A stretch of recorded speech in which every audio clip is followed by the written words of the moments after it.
actually move this out of the way.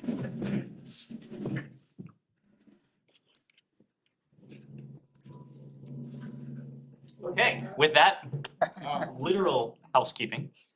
Good afternoon, everyone. I know it's been a while since I've seen almost all of you, but it's good to be back. Good to resume the daily press briefing.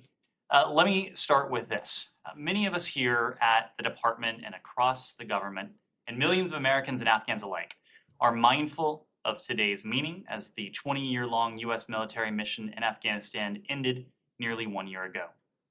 Ending the longest war in American history was never going to be easy. But 1 year later, we are in a stronger position as a country because of the president's decision, better able to focus on the threats and challenges, but also the opportunities of today. As the Secretary has said, the end of our military mission in Afghanistan does not mean the end of our diplomatic and humanitarian mission. For more than 2 decades, the men and women of the State Department have served courageously and passionately to help deliver a better future for the people of Afghanistan.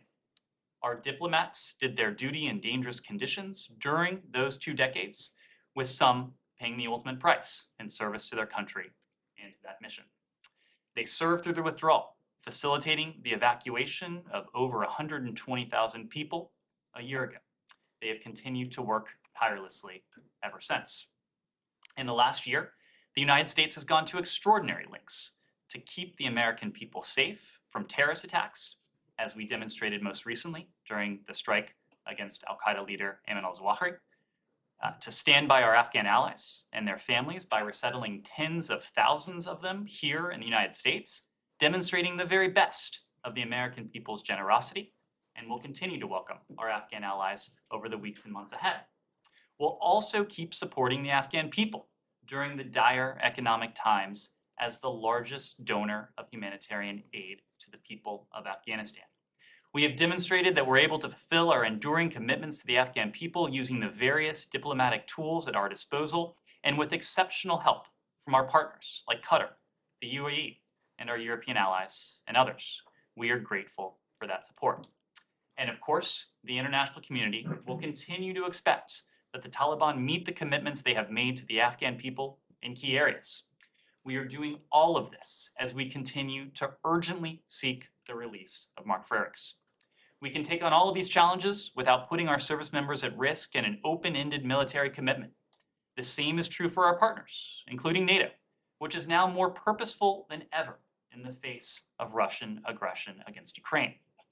As a result, we are able to focus our resources to face new global challenges, confronting Russian aggression, managing the competition with the PRC, addressing shared challenges like COVID-19 and climate change, and seizing opportunities in the Indo-Pacific, among other regions. For the first time in nearly 20 years, our forces are not in harm's way in Afghanistan, and we are fully focused on the challenges and opportunities that define the 21st century. With that. Okay, thanks, Ned. Welcome back. I do have a couple on Afghanistan, but I'll go to those after other people ask about it. I'm sure they will. I want to start with Iran. Sure. I know that you haven't seen the Iranian response yet to, no one has, at least unless it's come out in the last 5 minutes, to the new text. But the foreign minister gave a pretty detailed presentation of what we can expect to see in it. One of the things he said is that the Iranians want a guarantee that on transition day, which according to the JCPOA would be next November, like 2023, that all of the statutory sanctions will be lifted. That would require congressional action.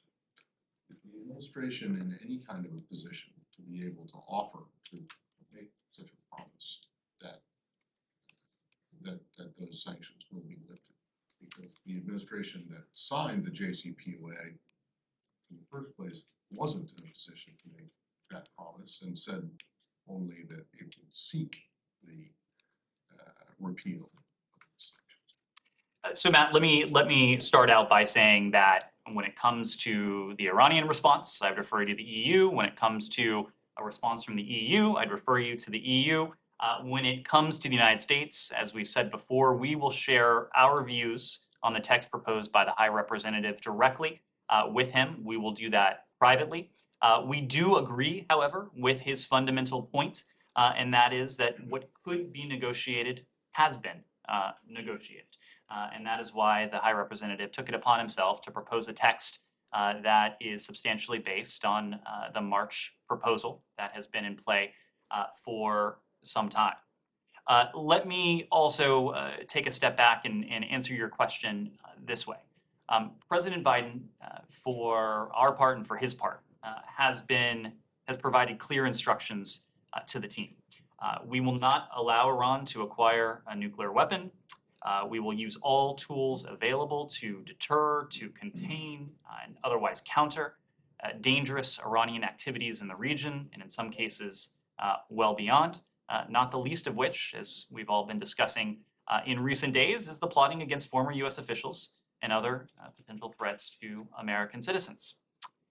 We continue to believe that diplomacy is by far the best, the most effective means by which to constrain verifiably and permanently Iran's nuclear program. And we've taken a principled and very deliberate approach over the course of the past 15 or 16 months or so with the remaining JCPOA participants. If Iran is prepared for a mutual return to compliance with the JCPOA, so are we. We have made that abundantly clear since the outset. If Iran, and this gets to your question, cannot or will not accept a mutual return to the full implementation of the JCPOA, we are equally prepared to continue the vigorous enforcement of our sanctions and the imposition of other diplomatic pressure.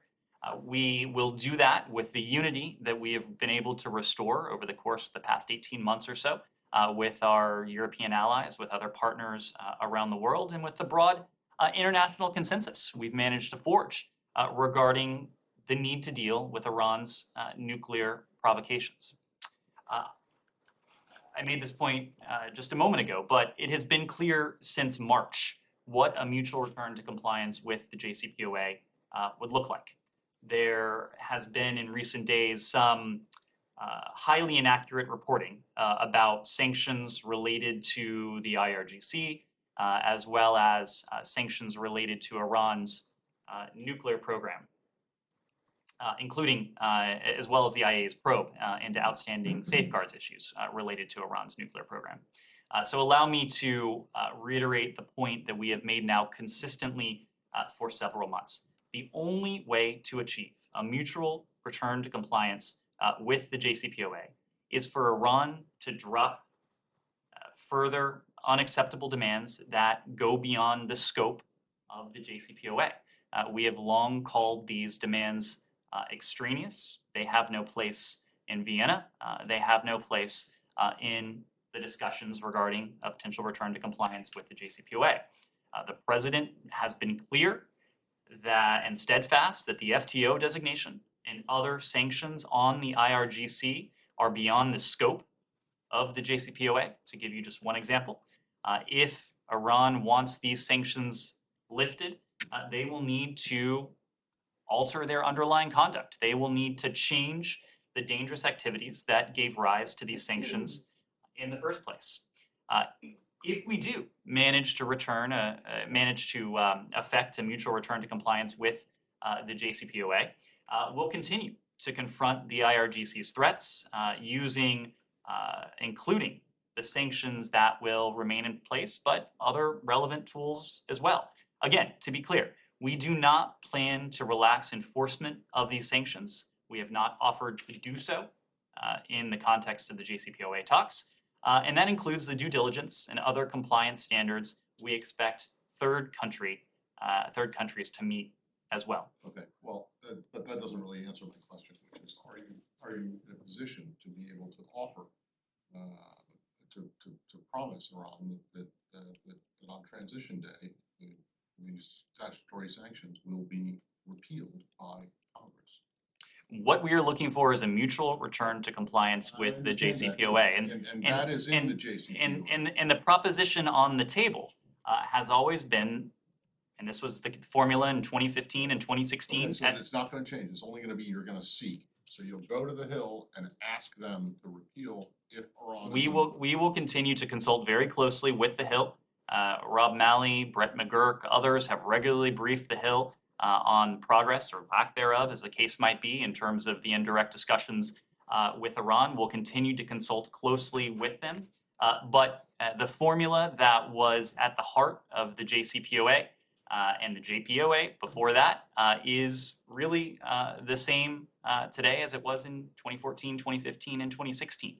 In return for Iran placing verifiable and permanent limits on its nuclear program, we would lift sanctions on that nuclear program. So there won't be any change to that language in terms of seeking. I'm not going to get into the specifics in any language that may or may not result from Okay, this. and then secondly, I noticed that when you mentioned the other activities of Iran, including the plot to kill the former national security advisor, you didn't mention the attack on Salman Rushdie, which actually, actually happened. It wasn't just a. Does that mean, because you didn't mention it, that you don't believe there's a direct link between that attack and the? It means that there's an active law enforcement investigation ongoing. We're not going to get ahead of those law enforcement equities. The Secretary issued a strong statement yesterday condemning the heinous attack on Salman Rushdie's life, noting that beyond being a literary giant, Salman Rushdie is someone who has defended, really embodied the principles that we strive to protect and to promote around the world: freedom of expression, freedom of the press, freedom of religion.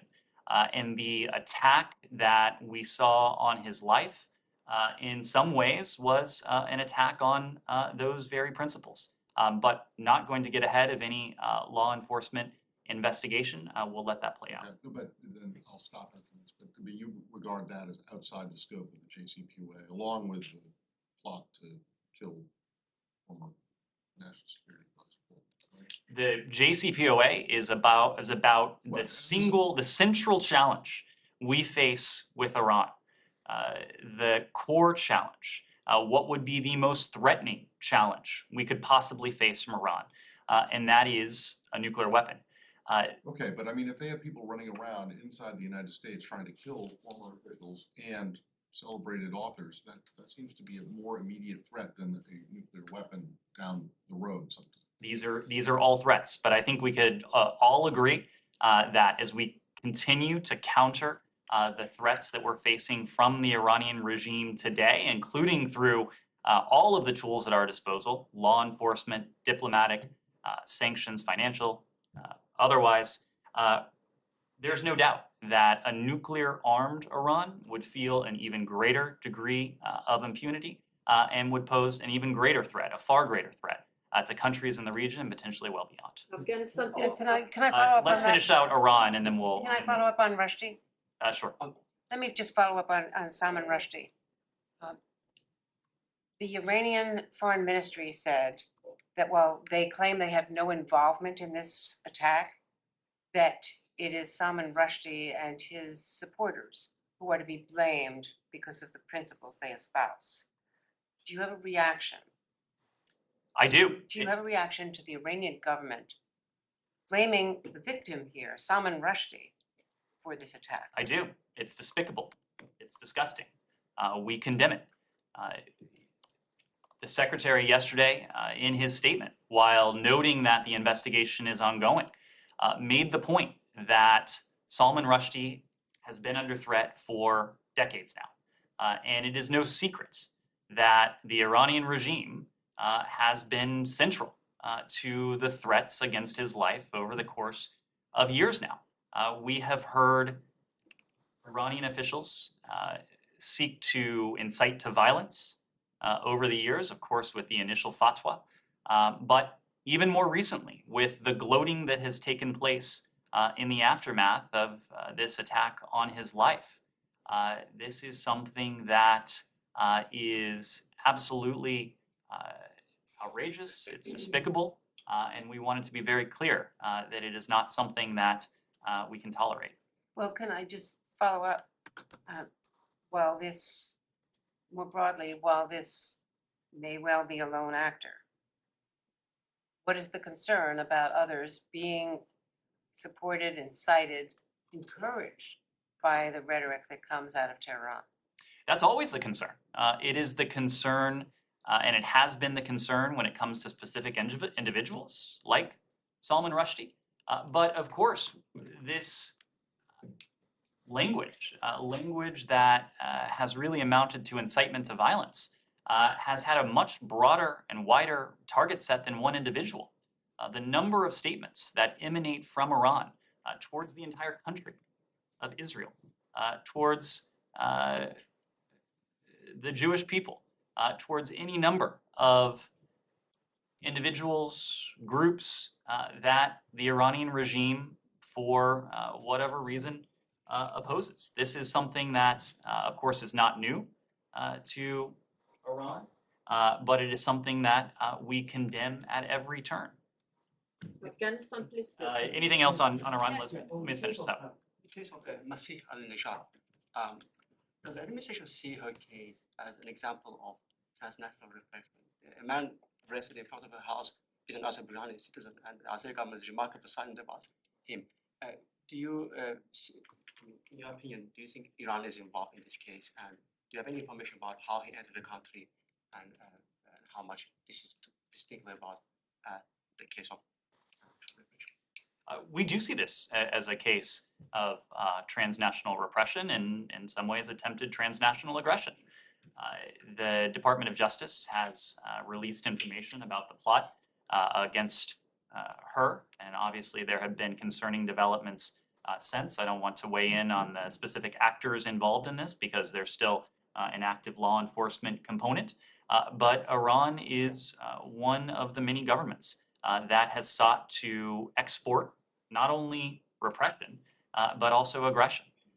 And we have, again, using all of the tools at our disposal, including in this case, law enforcement tools, sought to, in the first instance, thwart threats against individuals. We've spoken to the plot not only against her, but also John Bolton as well, and to use the tools at our disposal to make clear that there will be severe costs and consequences if this type of activity continues. So you do believe that Iran is behind the attack, just to be clear about Sorry, which attack are you referring You do to? believe that Iran is behind this attack, Which attack are you referring to? al-Nijad's case? Again, the Department of Justice has released information on it. I would refer you there. Afghanistan.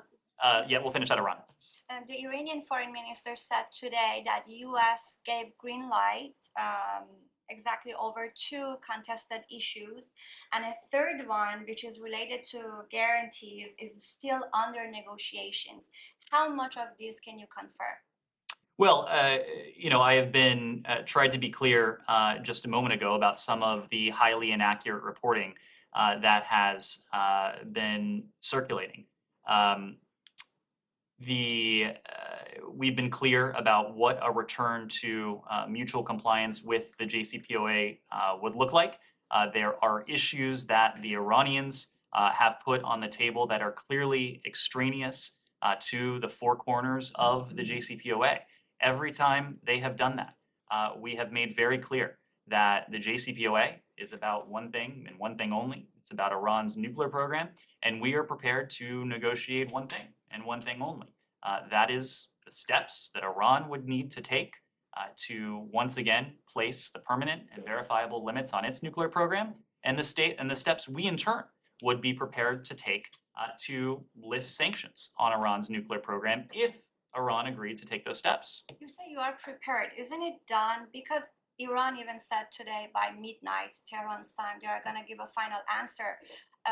Does your reviews, compromises, are they still going, or is it finished? Is it final? As I said a moment ago, there is a core truth in what High Representative Borrell put forward a couple of weeks ago now. He made the point that what could be negotiated has been negotiated. That's why he took it upon himself to put forward this proposal that is based on the March draft that had been negotiated and discussed extensively over the better part of a year between Iran and the other parties to the JCPOA, as well as the United States.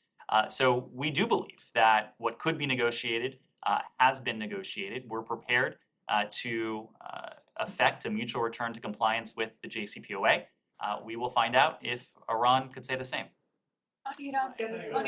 Staying on Iran, okay. Yeah, just to kind of come back to what you said earlier, Sure. the private your response that's going to be communicated privately to the EU. Is there a timeline for that? Have they given you a specific deadline that you need to get back on? And obviously, if that's going to be communicated privately, but are you able to tell us, to characterize what the response is? Given that you're saying it's on Iran to give up its its extraneous demands, does that mean that the final proposal from the EU is basically okay by you, or are there still outstanding issues from the US? It would really stretch the definition of private if I were to detail here in public what our response to the High Representative will be. What I can say is that the United States has been prepared since the outset to return on a mutual basis to the JCPOA. We were engaged in the painstaking indirect negotiations with Iran that culminated in the draft that has been on the table since March. We have been prepared to accept that because it would reimpose the constraints, significant, permanent, verifiable constraints on Iran's nuclear program. That is what we seek to have reimposed once again, to see to it that Iran's nuclear program is no longer able to gallop forward. Iran can no longer march forward towards a breakout time that is growing shorter and shorter. And as it does so, acts with greater impunity around the world. But we're going to keep our discussions with the EU and the High Representative between us and the High Representative. What about a timeline for that? Within hours from now? Or? We will be in touch with the High Representative as he is requested. On Iran. On Iraq? On Iraq? Let's stay on Iran. Iran. Yeah. If Iran comes back to the EU tonight and with no answer, or yes, but we need clarifications, or no, we need clarifications, how would you read this? I mean, buying time, and how do you respond to this? Well, the High Representative tabled this proposal more than 2 weeks ago. And over the course of the past 2 weeks, the parties have worked with the EU to pose any questions, to discuss any issues that lacked clarity or potentially lacked precision. So Iran has had an opportunity to do that. I don't want to speculate as to what or how Iran might respond, but I can say that there is a track record here that extends 15, 16 months or so. And over the course of those 16 months, Iran has not consistently demonstrated the seriousness of purpose. Iran has not consistently demonstrated that, as are we, that it is steadfastly and sincerely committed to a mutual return to compliance with the JCPOA. Iran here has an opportunity to prove to us, but more importantly, to prove to the world that it is, in fact, committed to a mutual return to compliance with the JCPOA. Okay, Afghanistan. let's go to Afghanistan. Thank you very Sure, much, Nazira. Mr. Pres. Welcome back. Thank you. Yeah, thank you very much. You mentioned the beginning of your speech about Afghanistan. It's really 1 year. It's a long time for Afghan women. Still, Afghan women suffer. Still, we are crying about this flag. And women protest on the street, Taliban shooting them. And the school is still closed. As you mentioned, that United States continue their humanitarian assistance. That's good. Thank you. But as I told you the day before yesterday and yesterday, around the world, women protest because of women in Afghanistan. And Taliban answered them by shooting the gun. Number two, President Ghani was recently did an interview with CNN, and he totally blamed the United States for collapse of the regime. Do you have any comments about President Ghani? And he said Khalilzad a two faces, United States play game with me. So many things. There's a short interview. On your first question, there are a number of priorities, a number of enduring commitments we have to the people of Afghanistan. At the top of that list is to use every tool that we have appropriate to see to it that the Taliban lives up to the commitments that it has made publicly, that it has made privately, but most importantly, the commitments that the Taliban has made to its own people, to all of the Afghan people. And when we say all of the Afghan people, we mean all. We mean Afghanistan's women, its girls, its religious minorities, its ethnic minorities. The Taliban has made these commitments. The Taliban, of course, has not lived up to these commitments. We have taken every opportunity we have in direct engagement with the Taliban, in working with our partners and allies around the world to aggressively advocate for the rights of women and girls, as well as minority groups. Rina Amiri, our special envoy, has been focused on this task since she's been at the department. Tom West, our special representative for Afghanistan, has made this a central point in every one of his engagements, direct and indirect, with the Taliban government. It is core to us, as are the other key priorities that the Taliban, the assurances that the Taliban made to us, as well as to the international community, that Afghanistan does not become a safe haven for terrorists, that the Taliban will engage in national dialogue towards a government that represents all Afghans.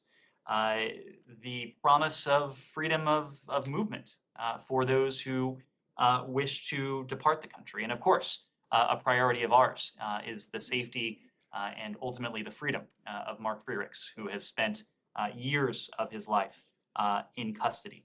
All of these are priorities of ours. We continue to raise them through diplomatic channels. It is also core to our humanitarian strategy for Afghanistan, and you referenced this. The United States continues to lead the world in the level of humanitarian funding and assistance that we have provided to Afghanistan, including over the past year.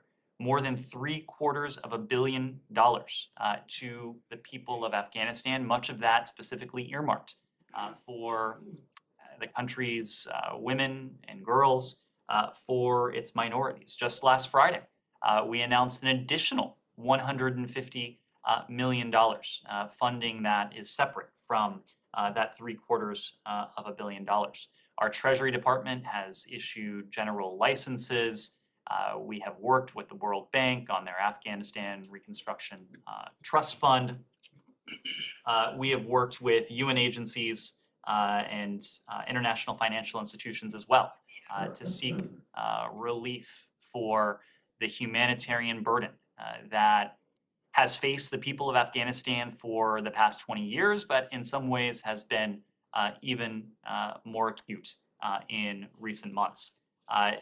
We made this point a year ago that our commitment to the people of Afghanistan in different ways, in different forms, would not end upon the departure of U.S. military forces from Afghanistan. We have been able to make good on that.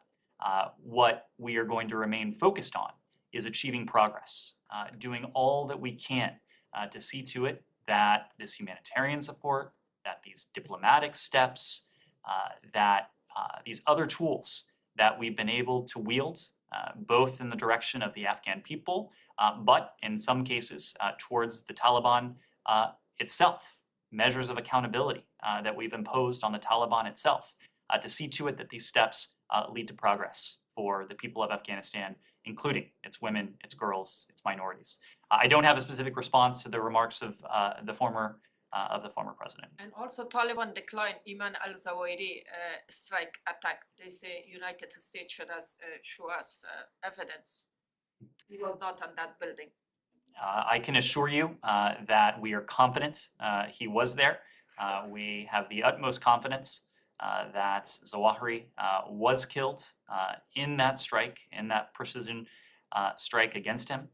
We have reason to believe, very good reason to believe, that members of the Taliban Haqqani network were aware of his presence in Kabul, and we are taking a close look at the implications of that, because just as I mentioned a moment ago, in terms of the Taliban's inability or unwillingness to live up to the commitments it has made to the people of Afghanistan with regard to the rights of women and girls, this was a grave breach of the U.S. Taliban agreement. The Taliban can say what it wishes, but the facts are not on their side. Thank you. On Iraq. Anything else on Afghanistan? Afghanistan. Sure, go ahead. Ned, you talked about the status of women in Afghanistan, and you briefly mentioned religious minorities. What is your assessment, though, of the plight of religious minorities in Afghanistan? Well, religious minorities in Afghanistan have faced a complex set of threats, not only from the Taliban, which has not shown the tolerance and inclusivity that they have promised privately as well as publicly, but most importantly to the Afghan people, but also from the likes of ISIS-K.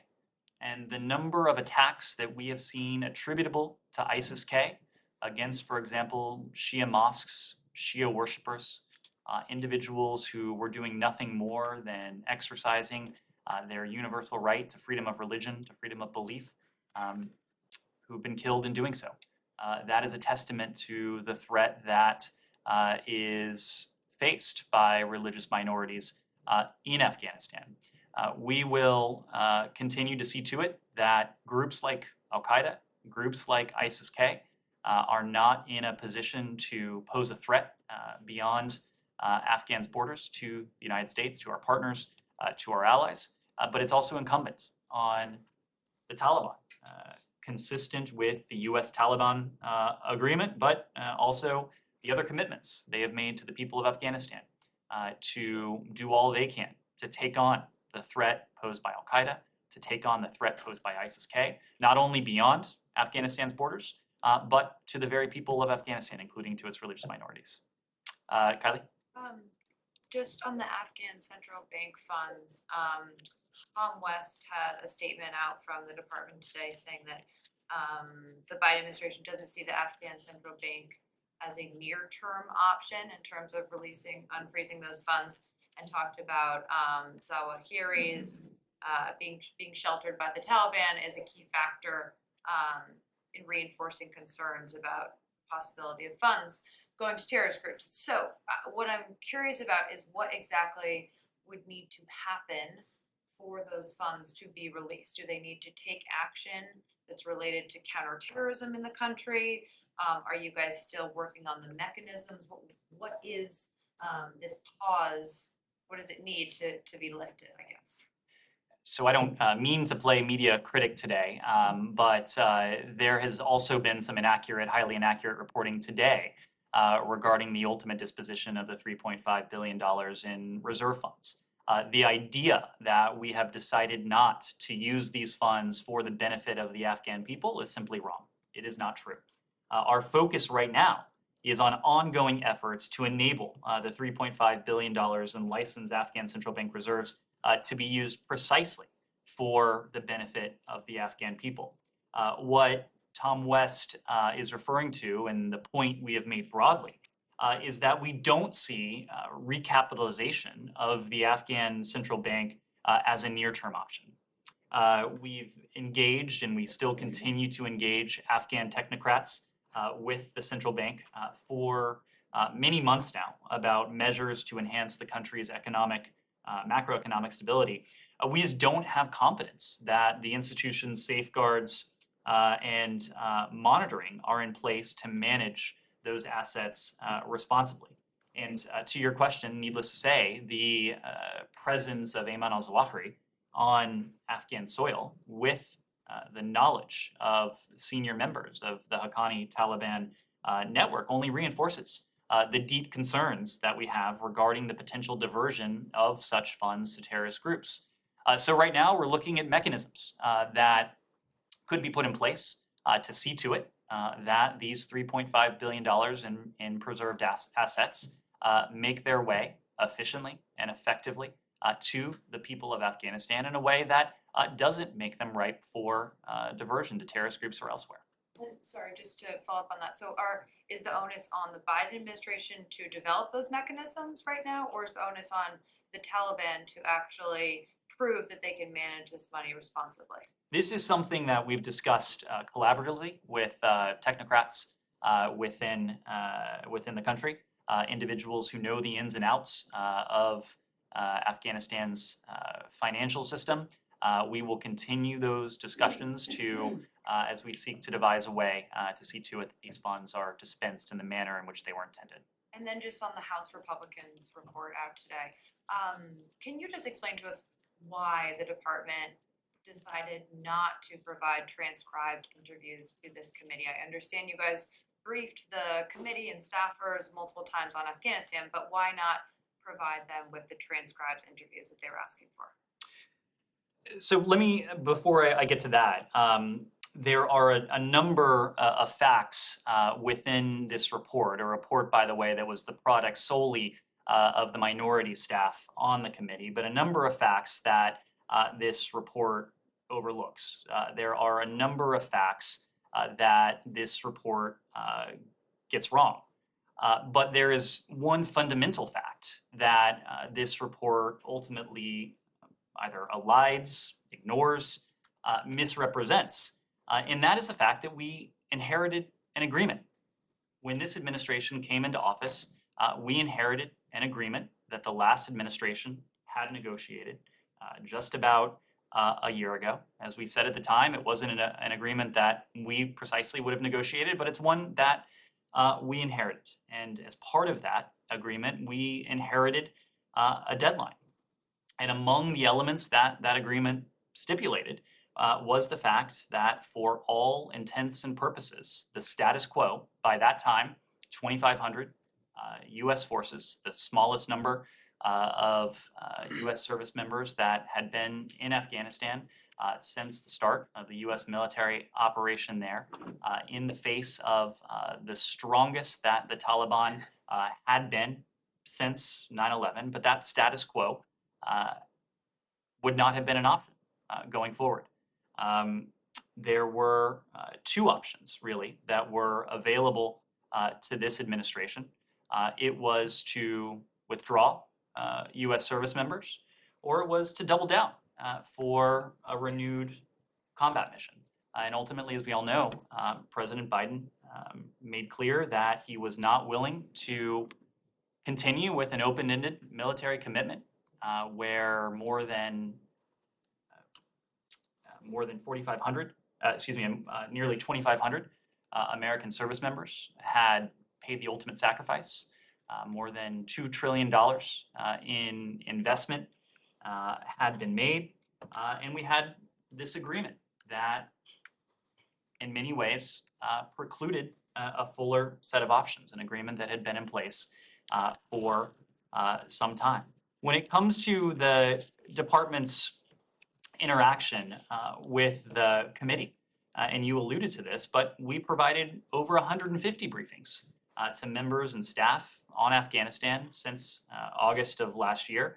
Those briefings have covered a wide range of topics: the withdrawal, women and girls, relocation operations, counterterrorism, talks with the Taliban, among other issues.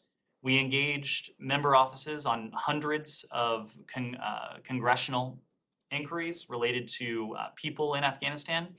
This committee, HFAC alone, held 21 full and subcommittee hearings and member briefings leading up to and following the evacuation operation last year, which expressly focused on Afghanistan, or during which questions regarding Afghanistan were asked and answered. The Secretary testified at 2 open hearings dedicated exclusively to Afghanistan as well as other open hearings where questions on Afghanistan were asked and addressed, and other senior members of this department have answered dozens of questions relating to Afghanistan in other open hearings. We've briefed HVAC over multiple hours on issues of policymaking, contingency planning, operational details related to the evacuation operation, and answered questions related to the current state of Afghanistan.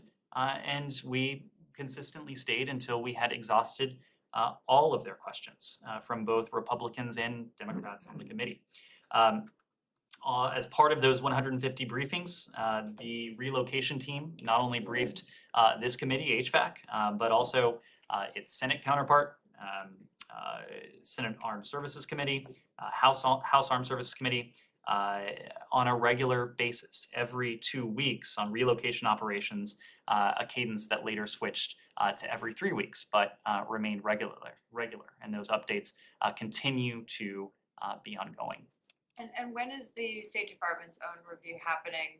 And just, you said that there are facts that are wrong in the report. Are there any facts that you would like to dispute on the record? There are a number. I'm not in a position to detail 119 pages worth, but one that comes to mind immediately beyond the sort of the central idea that the status quo, preservation of the status quo was not an option. I believe the report makes the accusation that about a quarter of the evacuees from Afghanistan, only a quarter, were women and girls. That is not accurate. In What fact, is that percent it is over 40% of the evacuees? of the evacuees During that period of time? during that period of time. That's correct. In terms of the after-action review that the State Department has undertaken, as you know, Secretary Blinken ordered a review so that we could harvest and learn the lessons not only of the final weeks of the U.S. Mission in Afghanistan, but really of the final chapter of our presence, of our physical presence in Afghanistan. Dan Smith, retired career ambassador, led that review. The review itself is classified so that it could draw from every appropriate original source material. We are finalizing elements of that report. It is our hope and expectation that we will be able to release publicly elements of that report, but part of the reason there is this process has taken some time is because the report itself is classified, and we need to make sure that everything we do or say is consistent with classification, security, and other imperatives. On Iraq. Anything else on Afghanistan? So a year on, can you clarify how many Afghans are in the SIV application pipeline? I know there was a briefing recently that said that there were decided a figure of 74,000, but can you give a figure on how many applicants plus their immediate family members are in the pipeline or are eligible to apply according to, for example, veteran-led organizations? That figure is 160,000. Probably more. Sure.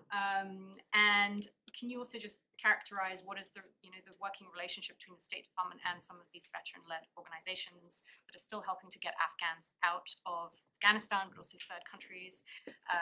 Is the State Department continuing to work with them on that, to rely on them on that? What's a fair way of characterizing that? And just quickly on the House Republicans report, one of what they say is a new finding is that only 36 U.S. consular officers were on the ground at the airport in Kabul during the evacuation.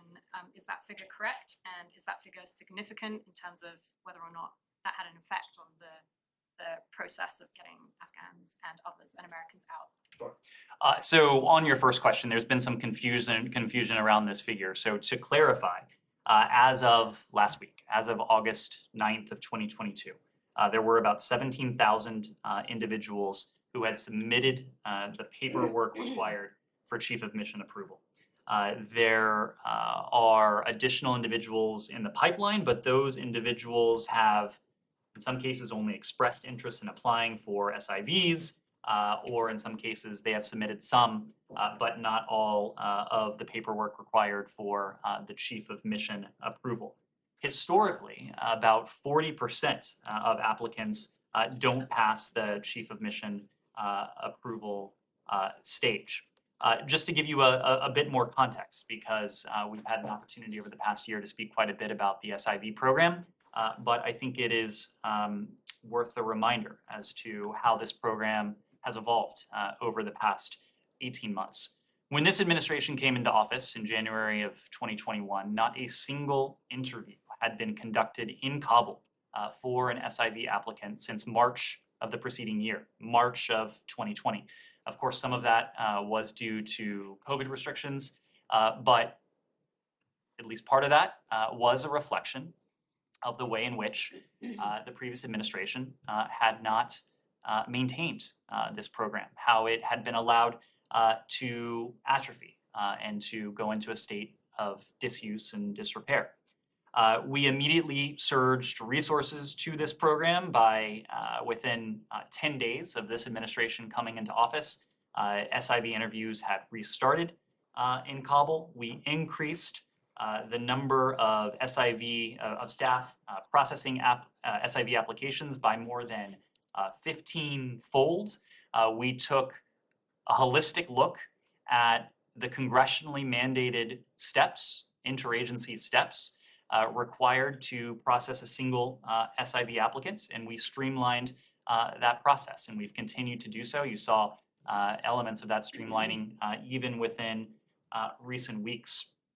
By April of last year, by April of 2021, the embassy had set a goal of interviewing 850 principal applicants per month. Recall, that number had been at 0 applicants per month as of January. And in fact, between March and August of last year, we increased the number of visas issued per week, not the number of interviews, but number of visas issued per week from 100 in March to 813 the week of August 6th, and that number has continued to decline.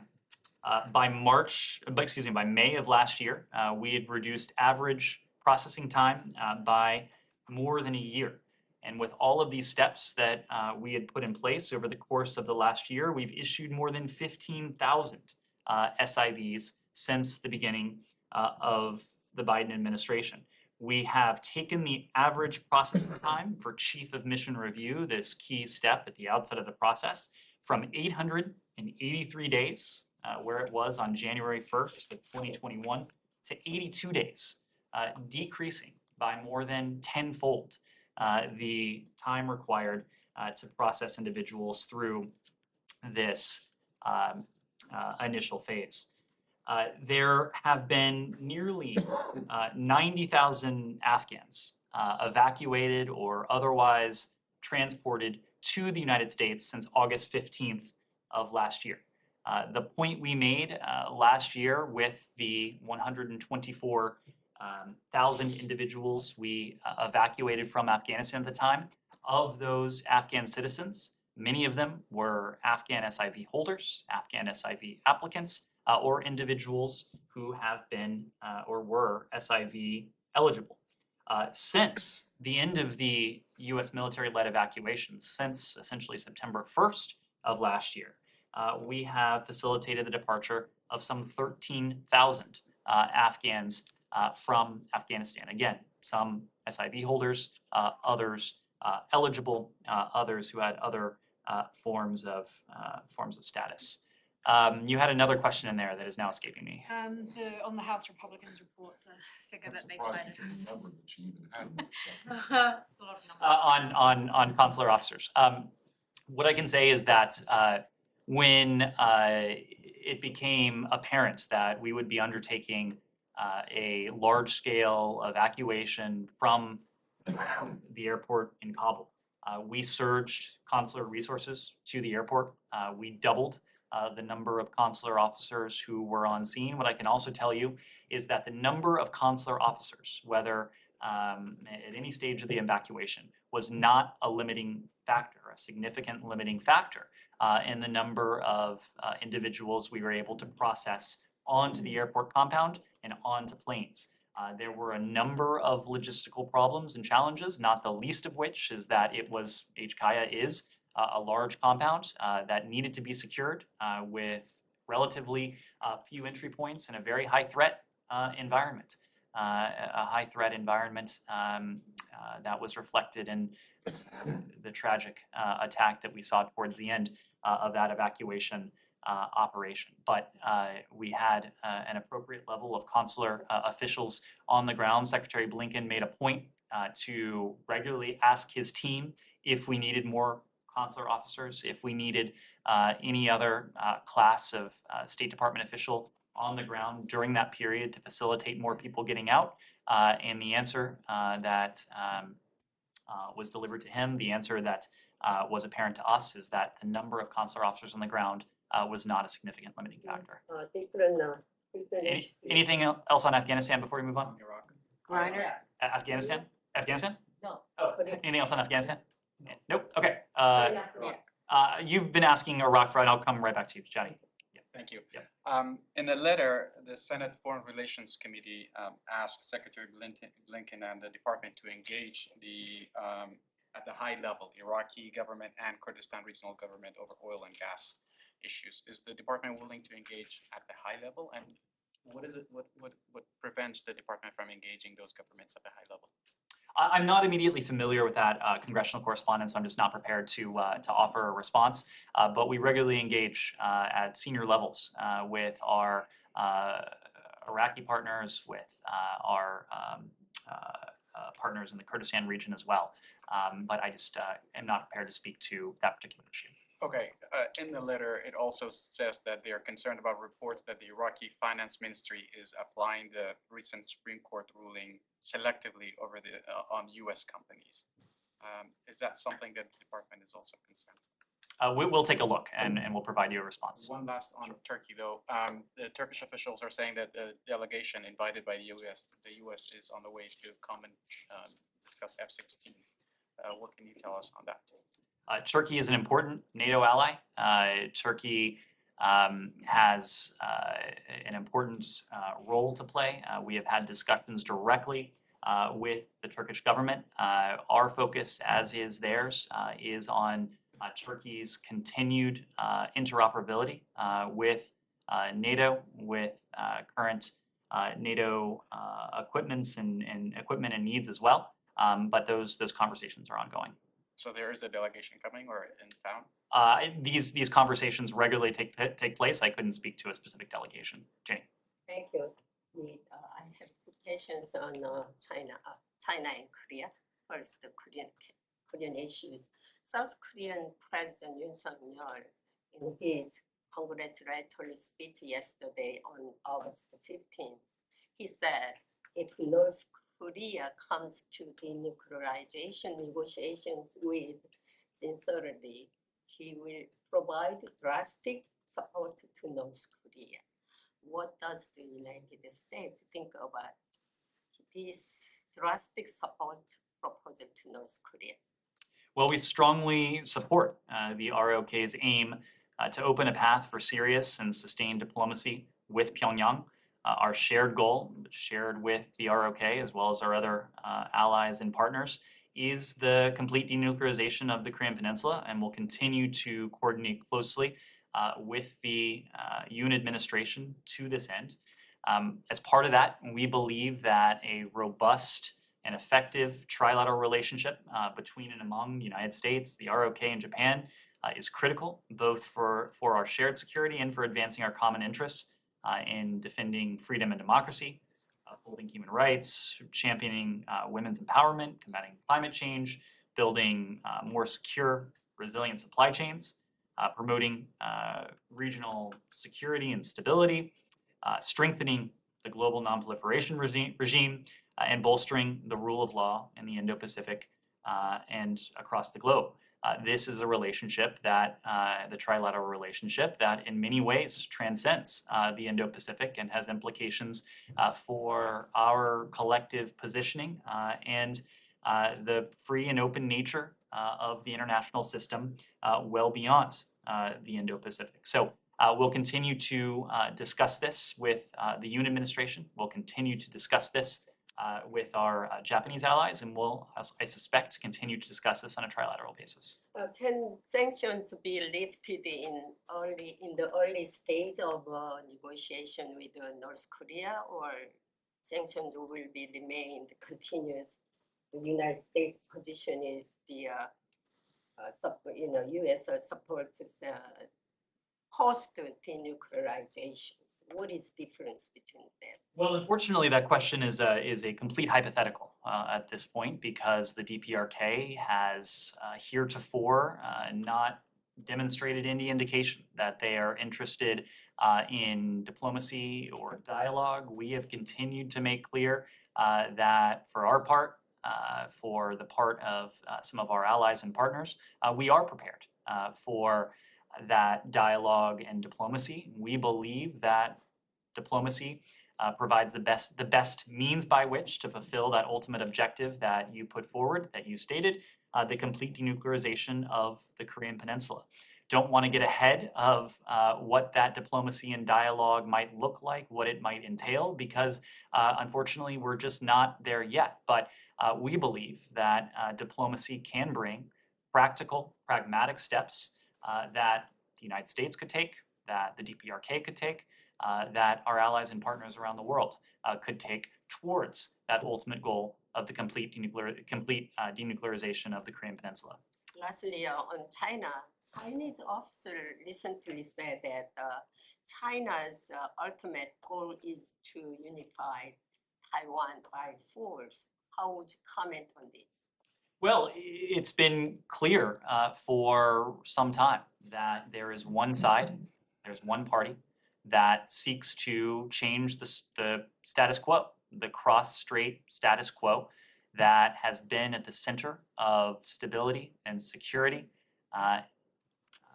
across the Taiwan Strait for some 40 years now. It is not the United States, it is not Taiwan, it is the PRC that is challenging the status quo, that is seeking to erode the status quo, and that even with its recent provocative and totally unnecessary response to the congressional delegation that visited Taiwan earlier this month, has again demonstrated that its willingness to challenge that status quo. Do you have any thoughts on the latest CODEM to visit Taiwan, and any thoughts on the comparatively subdued response from Beijing to that? I don't have a specific response other than to restate the point that we made previously. Members of Congress, congressional delegations, have gone to Taiwan for decades, and they will continue to do so. Some 10 or more congressional delegations have visited Taiwan this year alone.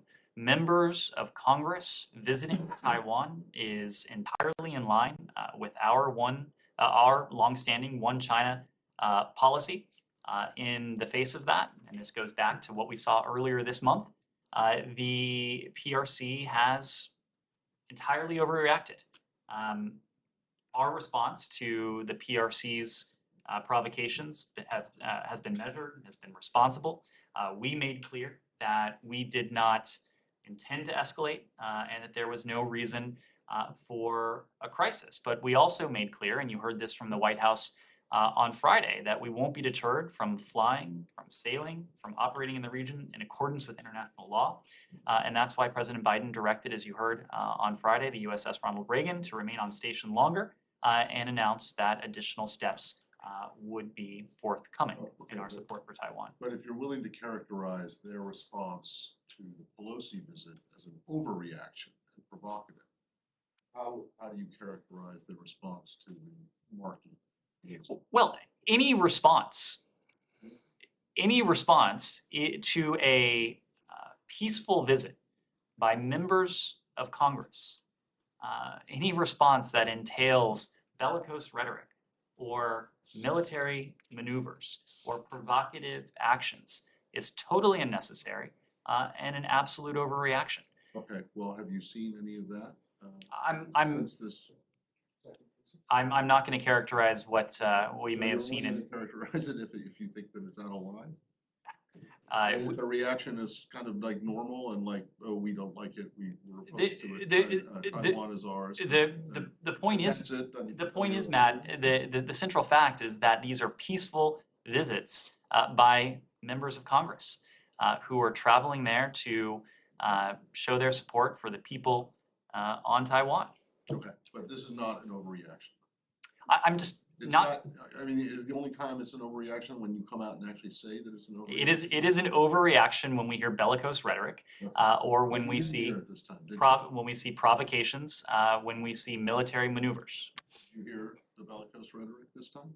I have not looked closely at what we've heard. Austin Tice's anniversary, can we talk about, it's been 10 years, Deborah Tice's mother told me that she's so far very disappointed that after the president in May said there would be an all-in government effort, that she has not seen evidence of it.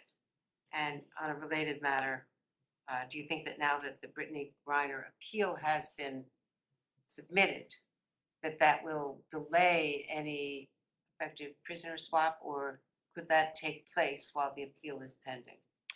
So when it comes to Austin Tice, we did just mark a somber milestone, 10 years in captivity. He recently celebrated his 40th birthday, a quarter of his life separated from his family, separated from his loved ones. We've consistently called on the Syrian government to ensure that Austin and every U.S. national held in Syria can return home. When it comes to our efforts to seek the safe return of Austin, we have engaged extensively, and that includes directly with Syrian officials and through third parties. Unfortunately, despite our calls, despite our engagement, despite the engagement of third parties in other countries, Syria has never acknowledged holding him, but we are not going to be deterred in our efforts. We are going to pursue every avenue for securing Austin's safe return to Deborah and Mark and to his entire family. Direct efforts, not through third parties, direct efforts since the president's promise to Deborah Tice? We have directly engaged Syrian officials to seek to effect Austin's return home to his family. Can you say at what level? I cannot. And can you follow up on Griner and whether you have to see the completion of this appeals process, which could take months, before there would be a prisoner swap? No element of this trial changes our judgment that Brittany Griner is being wrongfully detained and should be released immediately. That is why we've put forward a number of weeks ago what we consider to be a serious, substantial proposal in an effort to seek her release, to seek the release of Paul Whelan as well. We are in communication with the Russians on this matter, and we encourage them to pursue this, to do so constructively. Can I follow up on both questions? Some of us in this room had a chance yesterday to meet with Tice's parents, and what they're talking about is sending delegation. First time since Trump administration that is not happening. Are you considering that? We have been engaged directly with Syrian officials. We will continue to pursue every avenue that we feel has the opportunity to create the conditions for Austin's release. Thank you. And on Brittany case, are we in the zone of quiet diplomacy? Sorry, which case? On Brittany case, are we in the zone of quote-unquote quiet diplomacy, which Lavrov seems been suggesting a couple of weeks?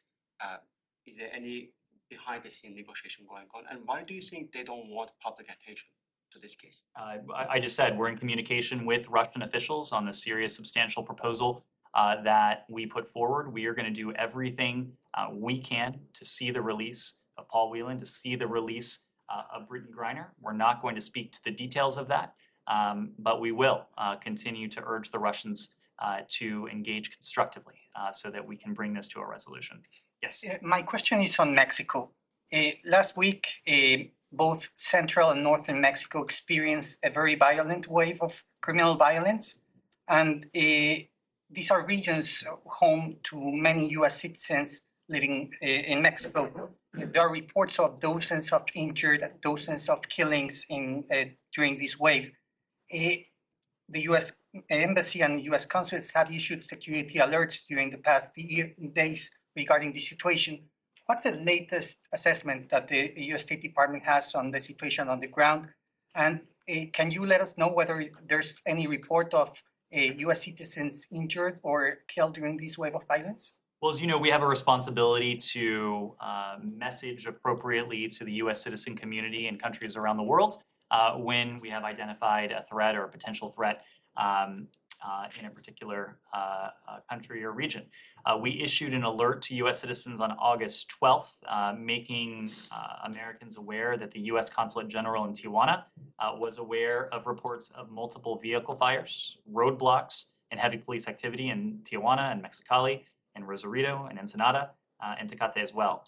And our own employees, U.S. government employees, were instructed to shelter in place. A couple days later, yesterday, on August 14th, the consulate issued an alert informing U.S. citizens that the shelter-in-place instructions were no longer in effect for U.S. government employees.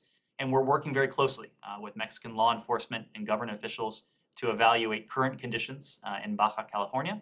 And the Mexican government, we know, has deployed hundreds of troops to help stabilize the situation. So we'll continue to communicate via embassy messages and alerts to the U.S. citizen community in the area should there be additional updates. No reports on injured or killed? I just don't have any reports to share. Thank you. There are. Yes. Thank you. I have follow-up questions on China. The Chinese reactions to Speaker Pelosi's visit to Taiwan was more harsh than previous U.S. congressional delegations.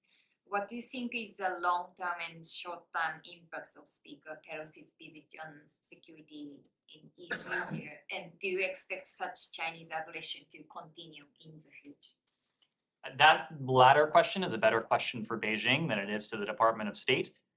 Our contention and what I think you saw from a number of countries around the world was to note the total lack of congruence between a peaceful visit by an elected member of our legislative branch to a series compared to what we saw from the PRC. Including a series of military maneuvers, a series of ballistic missile launches, including several that landed in close vicinity to Japan. I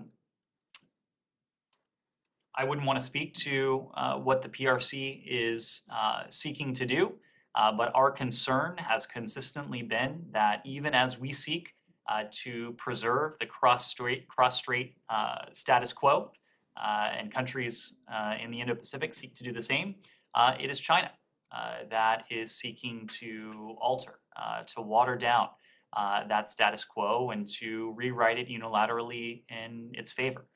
That is something that we have consistently stood against. Everything we have done has been pursuant to our interest in security and stability, pursuant to our One China policy, the Taiwan Relations Act, the 3 joint communiques, and the 6 assurances. What we have seen from the PRC is deeply concerning because rather than preserve the status quo, China seeks to undermine it. Just to follow up on Austin ties, can you confirm that the Lebanese Security General Chief Abbas Brahim gave you an answer from the Syrians regarding the case? I'm just not in a position to speak to the specifics of the engagement that we've had with Syrian officials regarding Austin Tice, but we have engaged. We will pursue every opportunity to engage if we feel it has the potential to bring Austin home. Yes, last question. On the Zaporizhzhia crisis between Russia and Ukraine, Russia keeps targeting key administrative buildings in and around the nuclear power plant. And Zelensky urged the global community to force Russia to give back the power. What do you do? Well, we've spoken about this. We remain concerned about ongoing military operations at or near Ukraine's peaceful nuclear facilities. We have called on Russia to return full control of the Zaporizhzhia nuclear power plant to Ukraine. You probably also saw that the G7 issued a statement late last week reiterating the need for Russia to hand back control of the plant to Ukraine. We're closely monitoring the activity at the plant. Both the Department of Energy and the National Nuclear Safety and Security Administration report that radiation sensors are continuing to provide data. And through that data, we've seen no indication of abnormal radiation levels.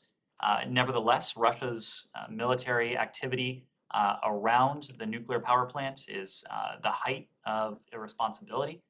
It is not what we would expect of a country that purports to be a responsible nuclear power. We believe that the fighting there is dangerous, it's irresponsible, and we do continue to urge an end to all military operations at or near Ukraine's facilities and the return of full control of those facilities to Ukraine. Thank you all very much. Thank you.